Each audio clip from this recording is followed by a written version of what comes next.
حي على الفلاح.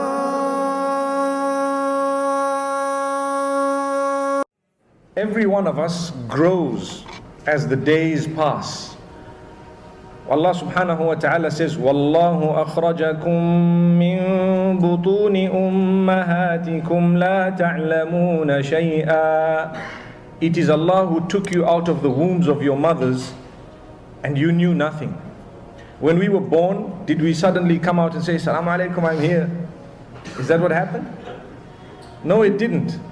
When we were born, we didn't even make a noise besides crying at a certain stage. It was just crying. It's just the miracle of Isa or Jesus, may peace be upon him, where when he was born, he actually spoke, Inni Abdullah, I am the worshipper of Allah. And you know that that is mentioned in Surah Maryam. We ask Allah subhanahu wa ta'ala to guide those who have the incorrect belief about Jesus, may peace be upon him, to that which is correct. Ameen. So when we were born, we came to this world without really knowing how to speak. There was no sound that was made besides that which did not make sense. But do you know what? A mother who is experienced would be able to differentiate between the cry of a child. So the mother will say, this cry is for hunger. This cry is because the child is perhaps wet. This cry is because the child is tired. And this cry, I don't know, I'm worried, let's go to the doctor. Subhanallah. So this was a gift of Allah, and it still continues to be a gift. But as we grew older, we began to say a few words. Why? Because Allah has put within us development to a degree that He created us from weakness, and slowly we worked up to the point of strength. When we hit the peak, in certain ways we start slowing down once again. And this brings us to another verse of the Quran where Allah subhanahu wa ta'ala says, الله الذي خلقكم من ضعف ثم جعل من بعد ضعف قوة ثم جعل من بعد قوة ضعفا وشيبة. Allah says, it is Allah who has created you in a condition of weakness, and from that weakness He has brought you up to strength, and after that strength He has then taken you downwards to weakness and grey hair.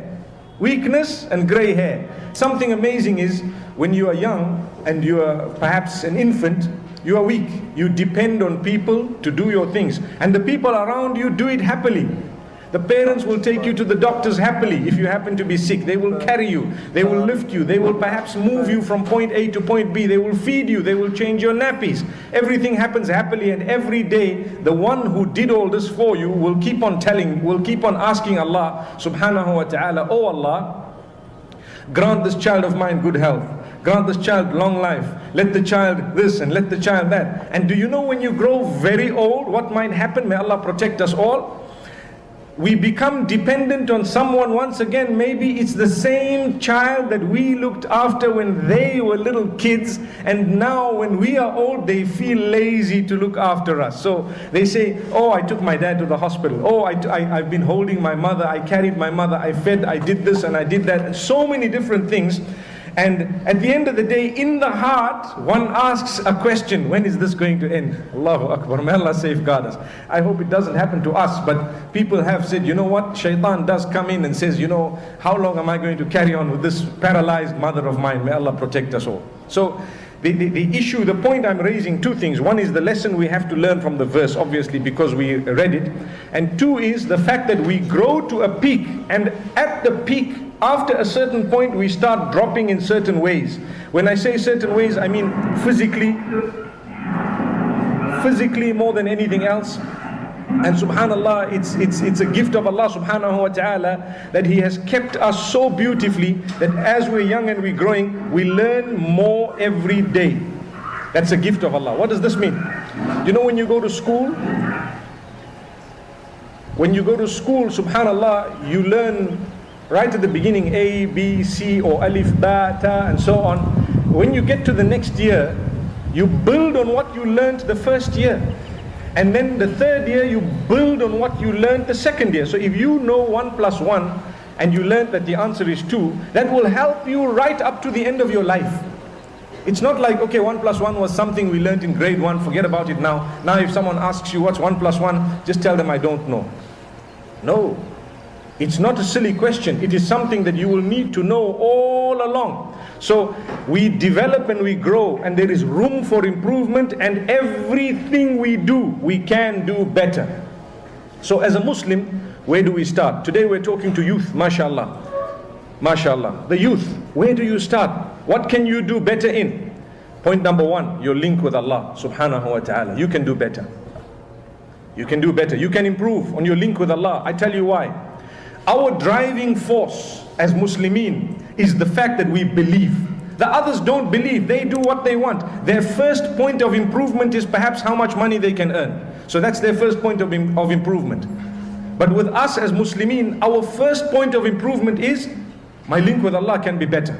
Every one of us, myself included, my link with Allah can be better. Do you read your 5 salah? If you do, on what time do you read your 5 salah? You can improve on the time. If you don't read your 5 salah, oh, that is something dangerous. You have to do something about it. I tell you why. Belief makes us understand why we are in the world. If I were to ask you, why are you in this world? What would you say? Let's see what you say here. Can some of the guys answer me? Why are you in this world? What is the reason? Everyone says to worship Allah subhanahu wa ta'ala. Correct, because Allah says, وَمَا خَلَقْتُ الْجِنَّ وَالْإِنسَ إِلَّا لِيَعْبُدُونَ.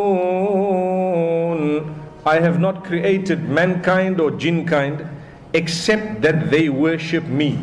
And Muhammad sallallahu alayhi wa sallam explained what is this worship. He explained.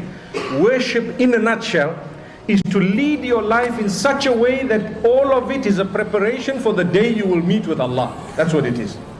That's the meaning. To worship Allah subhanahu wa ta'ala would mean to lead your life in such a way that you are preparing in the best possible way to meet with Allah. So istighfar is part of ibadah. Worshipping Allah alone is the primary item that we look at. To do the acts of worship in accordance with what Muhammad sallallahu alayhi wa sallam has taught is something of prime importance. But what you need to know is, from the point of birth right up to the point of death, I must be conscious of the fact that I don't know when I'm going to die. I have no clue. This might be your last few moments. It might be my last few moments. I don't know. So if I were to die now and say I meet with Allah subhanahu wa ta'ala, what will I say? I'd say, you know what, we were having fun. I just went to school, I learned, I was about to qualify, I was going to do this, but then you took me away. That's not good enough. It's not a good enough answer. He said, you know what, I was earning a salary, and I earned so much, and I got a promotion, and I earned much more, and I bought a car and a house, and I was so happy, and I married the most pretty girl on the face of the globe, and you know what, we were about to have kids, and then you took me away. All these answers are material answers. The proper answer is, Ya Allah, whatever opportunity you gave me, I seized it to develop a link with you. Forgive me wherever I have faltered. I tried my best. This is the link. And this is why I say we can do better with our link with Allah, because we don't know when we are going. That's the difference. A lot of people running behind materialism. Let me tell you, your test is, whilst you are in the world, look at what is happening to others and learn a lesson for yourself. Let me give you an example.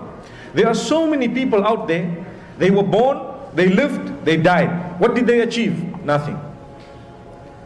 Absolutely nothing. But the world says this person was very successful. Why? Because he was, by the time he died, he was the CEO of a multi-million-dollar company. Wow, he did so well in his life.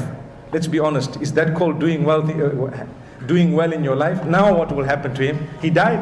He did not develop his link with Allah. So Allah sends us to the world for an examination, and then He takes us out once the examination is over. He sends us in the world for an examination, and He takes us out. You are here, and soon you will be out. There are others who came in, and they are out. There are some who are still waiting to come in, and then they will come out.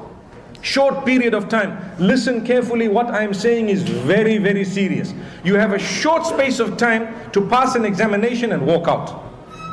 You have a very short space of time to pass your examination and to walk out. What is the exam? The exam is, Allah has put obstacles in your path watch out, be careful for them. You know, a lot of the youngsters like to play games. I don't know, do you know what is the PSP 3 and PSP 4 and so on? I'm sure you're aware of it. I see the smile. So we're shy to say, yes, I know. But anyway, I know you know. So you have all these games that you play. When you play a game, say for example, it's an ordinary game that a person might be playing, and say racing cars, okay? So as you're racing, there are obstacles. They can never ever have a game that is just a straight road. You just have to press the accelerator and switch off and they see who did the best. There's no game like that. That's boring. They have to have bends and turns and potholes and obstacles and something to do and something else. You must avoid hitting here, and then you must go as fast as you can, and you do this so that you can finish and you have protected yourself from the obstacles and you were at the finish line first. Am I right? So say you were at the finish line number 10. What will you do? Let me see if some of the youngsters know the answer here. If, for example, you played a game for the first time and you finished off number 10, what are you going to do? Start again. Exactly what I wanted to hear.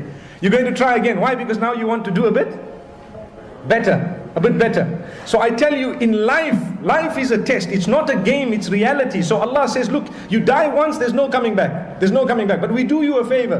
When you realize that you're coming out second and third, there is something known as tawbah. Turn back to us, we will let you come out first.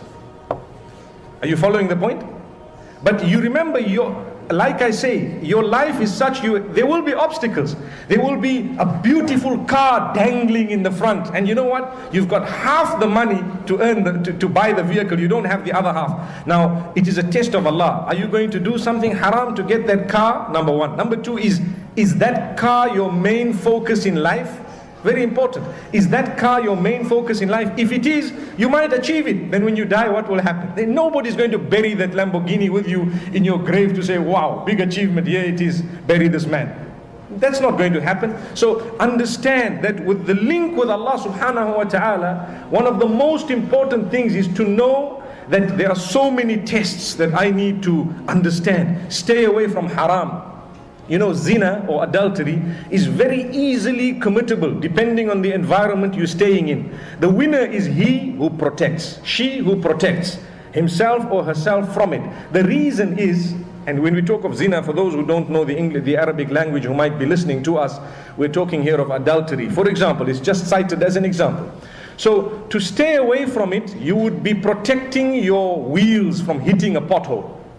Imagine you're driving and you are in this race and you see a huge pothole and you say, let's see if this car can take it.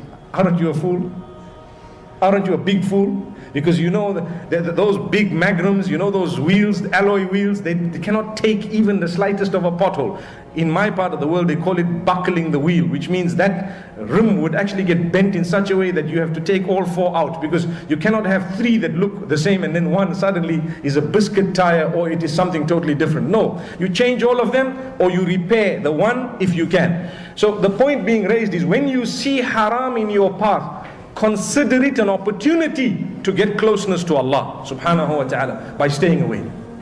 So when you see something that you're not supposed to look at, to lower your gaze for the sake of Allah, you should be happy to say, Ya Allah, I'm passing my test here. Subhanallah. Time for salah, you're so lazy and you just get up and you say, you know what, no matter what, I'm sitting and I'm not going to move until I get out of my bed and I go and read my salah. You say, Ya Allah, I thank you for helping me pass the test. As cozy as the bed was because of the air condition or because of whatever else, and as tired as I was, I got up because of you. This might be the last Salatul Fajr that I will ever read. It could be. Then if you die, you're such a happy person. Imagine. Allahu Akbar. So why we say you can do better. Thank you so much for listening to this short message. I pray that it has increased you in a little bit of motivation and hope, and the same applies to all of us. Jazakumullah khair. Assalamu alaikum wa rahmatullahi wa barakatuh.